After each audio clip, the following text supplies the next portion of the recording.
Paulo Avellino, binubusog ng regalo si Kim Chu.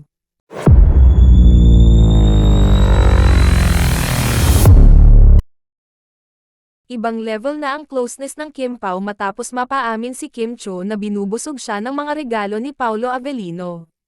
Kwento ng kapamilya actress, ilan sa gift ni Paulo sa kanya ay notebook at taping chair.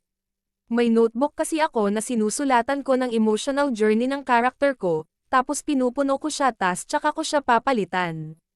Tapos yung nakita niya yung notebook ko, gamit ko pa yun nung fit check, linlang, tapos umabot pa ng Secretary Kim, puno na siya, sabi niya. Huwag ka na bumili ng notebook, ako na bibili ng notebook sa susunod mong notebook. So binigyan niya ako ng 4 na notebook, saad ni Kim sa panayam ng ABS-CBN. Maliban sa mga notebook, binigyan din daw siya ng What's Wrong with Secretary Kim leading man niya ng taping chair para maging komportable siya. Bumili rin siya ng taping chair tapos ang comfy, chika ni Kim. Paliwanag naman ni Paulo, kasi sira-sira na rin ang chair niya kasi parang maliit sa kanya. So, sige bigyan ko nga si Kim.